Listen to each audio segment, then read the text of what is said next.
गुफा की रहस्यमयी रात। राजीव, नील और संजय एक गर्मियों की शाम और रात को जंगल सफार पर निकले।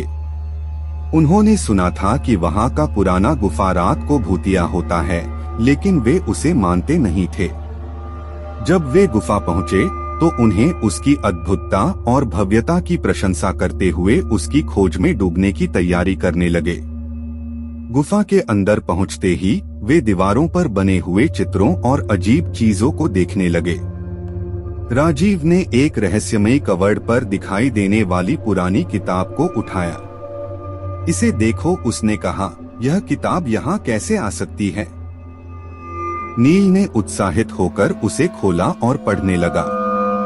किताब में एक चिट्ठी थी जिसमें लिखा था, अगर तुम इसे पढ़ रहे हो तो तुम्हें इस गुफा में रात बितानी होगी। संजय ने डर से उसे पूछा, क्या मतलब है? नील ने कहा, पता नहीं, लेकिन यह किताब हमें यहाँ तक ले आई है तो इसका मतलब है कि हमें यहाँ रात बितानी होगी। वे तीनों दोस्त चिंतित हो गए। जब रात होने लगी तो गुफा का माहौल और भी अजीब हो गया। उन्हें अनेक अजीब आवाजें सुनाई दी और वे अपने आप को एक अजीब महसूस करने लगे। रात के 10 बजे एक भूतिया आवाज सुनाई दी, तुम्हें यहाँ से कभी नहीं निकलने दूंगा। राजीव डर से चिल्लाया, कौन है? आवाज ने कहा, मैं हूँ, इस गुफा का मालिक, और तुम्हारा यहाँ रहना मेरी मर्जी है। संजय ने जोर से कहा, हम यहाँ से निकलेंगे नहीं।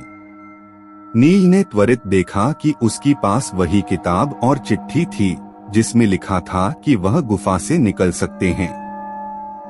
उसने फिर से चिट्ठी पढ़ी और उसे अनुसरण करते हुए वह तीनों गुफा के बाहर निकलने की कोशिश की। चिट्ठी के अनुसार वे तीनों को एक रहस्यमयी चीज मिली जो उन्हें गुफा से बाहर निकलने में मदद कर सकती थी। वे उसे पार करके बाहर आ गए और गाड़ी में बैठकर वहां से जल्दी से निकल गए। सुबह होने पर वे तीनों दोस्त जो हुआ वह सब भूल गए और अपने घरों की ओर बढ़ते हुए वापस चले गए। पर वह रहस्यमयी गुफा और उस अजीब रात उनके दिल में सदैव के लिए बस गए। गुफा